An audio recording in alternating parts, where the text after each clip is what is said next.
hear me? All right. So, before we get started, I want to give you guys a little bit of a warning to the parents in the room. Today, we're going to be talking about the topic of lust. So there might be some concepts that's a little bit mature for the younger ears. Now, feel free to keep your kids in the room. We want to keep kids in the room. But we also wanted to warn you, get done, cover your ears. We wanted to warn you in case you feel like this topic is too mature for your kids. We want to give you a heads up. Now, that video we saw for our communion meditation, the man speaking in that video was a man named Billy Graham. How many of you have ever heard of Billy Graham? When I was a kid, I saw this movie. The movie was The Wedding Singer. How many of you have ever seen Wedding Singer? In The Wedding Singer, there's a scene on an airplane with the rock star, Billy Idol. And I learned about these two men about right about the same time. So at some point in my brain, the wires got crossed. And so I thought Billy Graham was Billy Idol. Like, I didn't think Billy Graham was going around singing Rebel Yell, but I thought that that's what Billy Graham looked like, and I thought it was crazy. That, like, he doesn't wear a shirt ever, he just got some leather vest and tattoos, like platinum blonde hair. So I thought that Billy Graham and Billy Idol were the same guy, or looked the same. Today we're going to be finishing up our Gilligan's Island series. We've been talking about the crew of the SS Minnow for a while now. We've gotten interrupted, we've had people come to visit, we've had holidays. So this has been a pretty longer series than we intended it to be. We've talked about Gilligan, the skipper, Mary Ann, Mrs. and Mr. Howe, and last week Curtis talked about the professor and his sin of pride. And each of these characters was designed to represent a different sin. Each of these characters were designed to embody a different one of the main seven, well, not main, each one of a different one of the seven deadly sins. And we're going to finish that series off today. We're talking about the final castaway, Ginger. And as I've already mentioned, the sin that Ginger was designed to represent was lust. Now, I don't know about you. I don't know how much you really remember about the character Ginger, but she wasn't a very complex character. There wasn't really a multifaceted character. There wasn't much to her. Her main characteristic on the show was that she was attractive. That's what she brought to the table. And all throughout the show, she was constantly flirting with the men on the island to get them to do things for her. That's how she accomplished her goals, was she would flirt with the guys, and then they'd go do things for her. And in fact, the main way that she contributed to the whole group was that whenever, like, by some crazy turn of events, like once an episode, someone would show up on the island, she would flirt with that person to help them. She flirts with, like, the president of some Latin American country to stop him from shooting people. Flirts with astronauts, flirts with globetrotters. That's what she did. And the writers of the show did a really good job of making her character embody the sin of lust. In fact, I was looking for clips of Ginger, the show, for my sermon, and I really didn't find any because all of the ones that I could find on YouTube felt inappropriate to show at church. There was nothing graphic, but it was just really kinky. It felt really weird to be showing that blatantly sexualized content in church. And so today, we're going to be talking about lust. And we're going to learn 3 truths about lust by looking at the life of Samson. Lust is deceitful, lust is destructive, but most importantly, lust is defeatable. So the first thing truth we're going to look at is that lust is deceptive, it's deceitful. One of the best places that we can see this truth in Scripture is in the story of Samson and Delilah. Now, if you aren't familiar with the story of Samson and Delilah, allow me to explain. Samson was a judge. And I don't mean judges like we have judges today with gallons and robes. Samson was a judge over Israel. I mean, he was selected by God to lead God's people. And God actually had chosen Samson before he was even born. God sent an angel to Samson's parents, and they said, you're going to have a kid, and there's going to be some extra rules because he's a special kid. He's never allowed to touch anything that's dead. He's never allowed to have any alcohol. He's never allowed to shave his head. Because he is a Nazarite. He must take the Nazarite vow, and he is going to lead God's people. And there's something that's important about Samson is that while God chose Samson, Samson very rarely chose God. Samson chose Samson. He did whatever he wanted. He wasn't supposed to touch anything that was dead. He did. There's a story of him walking along the road, and he gets attacked by a lion. And so he kills the lion. And later he's walking past the corpse of the lion, and he sees that a bee colony has created a hive, and there's honey in the corpse of the lion. And so he reaches into the corpse, which he's not supposed to touch, and he pulls out the honey. He just goes on eating it. He didn't listen to what God had told him. He wasn't supposed to drink, but he regularly was drinking and carousing with women.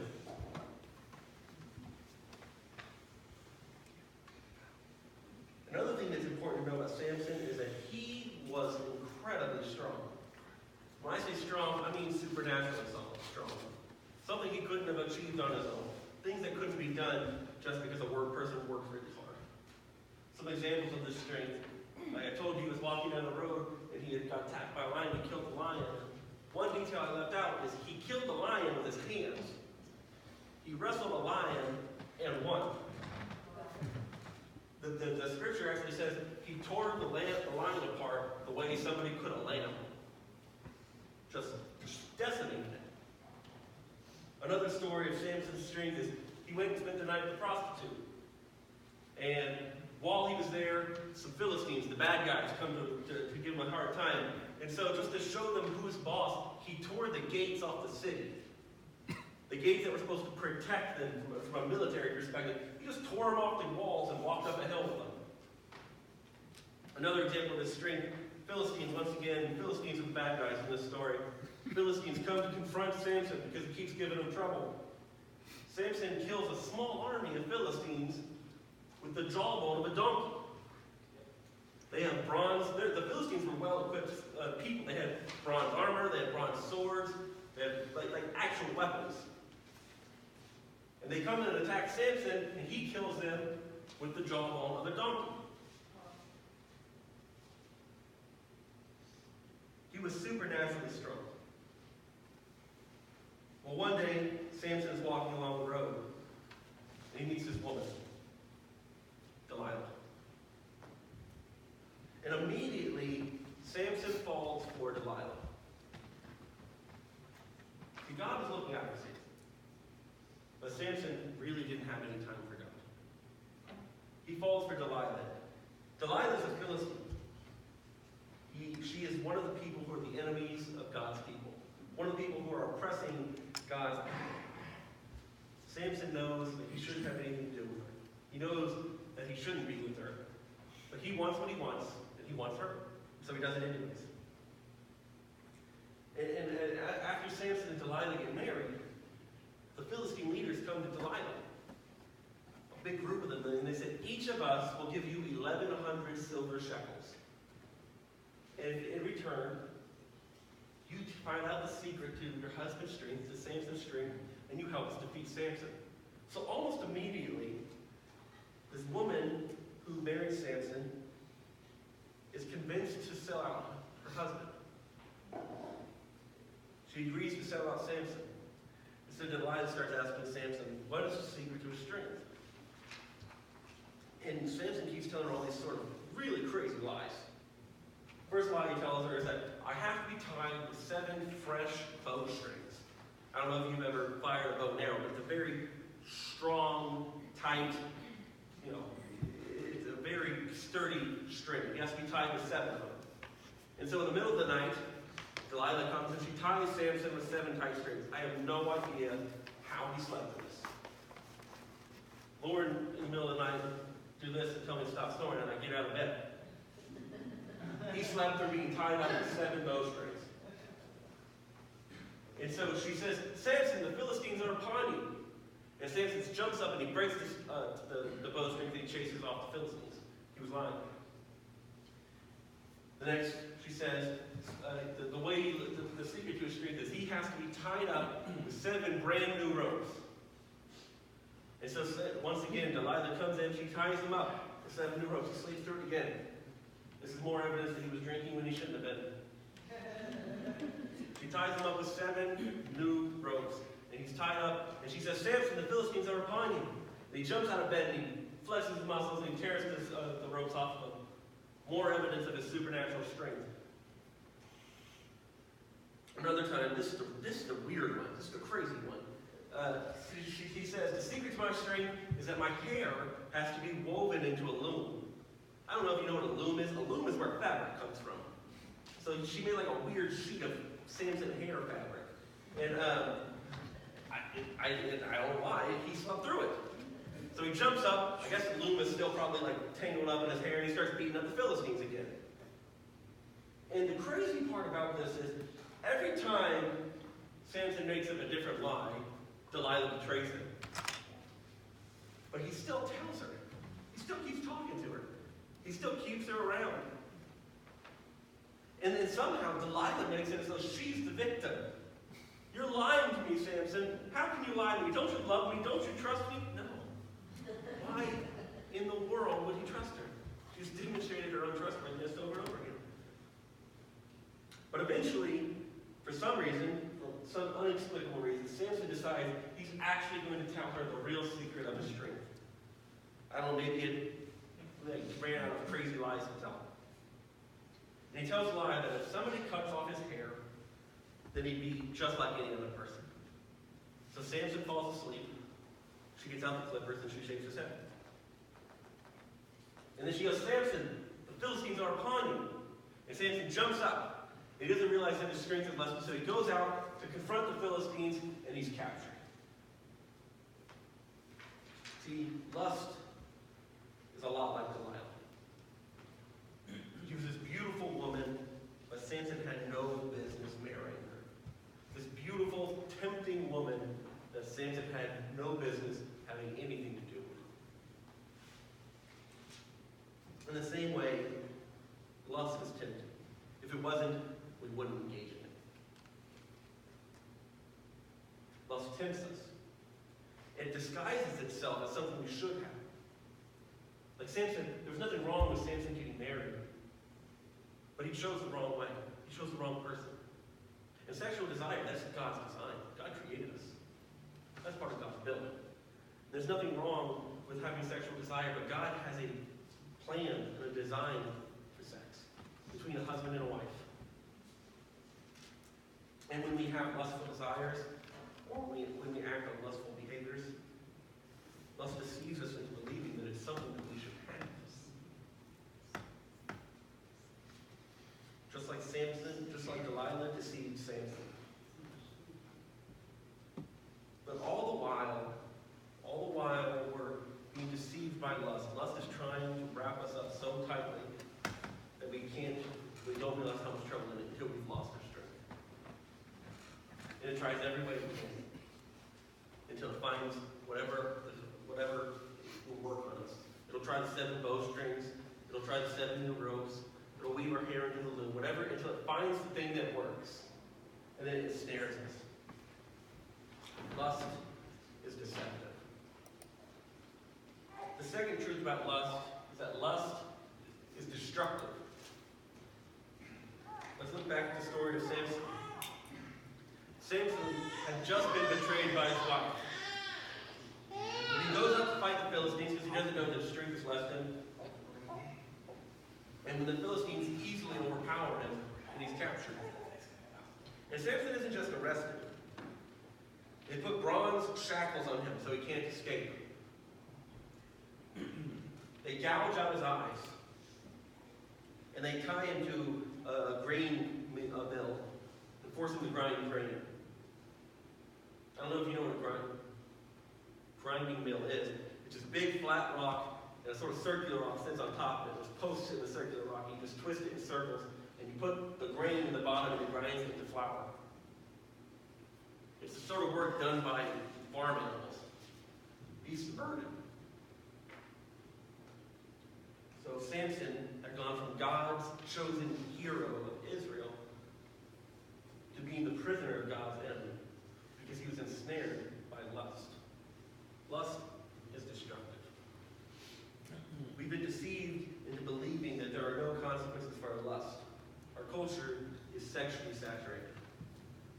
Lauren and I had to turn off a movie the other day. We rented a movie, the cast of which was mostly puppets, and we had to turn it off because it was full of sex jokes, full of sexual humor. We live in a culture that is overwhelmed by sexuality.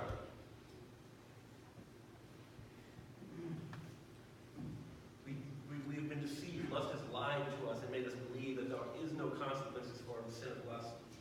But there is. Lust breaks trust. Lust leads to addiction. Lust destroys marriages. Lust tears apart families. See, the problem is that we lust after something. We get so caught up in the pleasure that we derive from the object of our lust. We don't realize how harmful it is for him. Just like Samson, once we've been captured by the lust, we don't have the strength to escape on our own. We know it's destructive, but we keep going back for more and more for that deceitful, meaningless pleasure.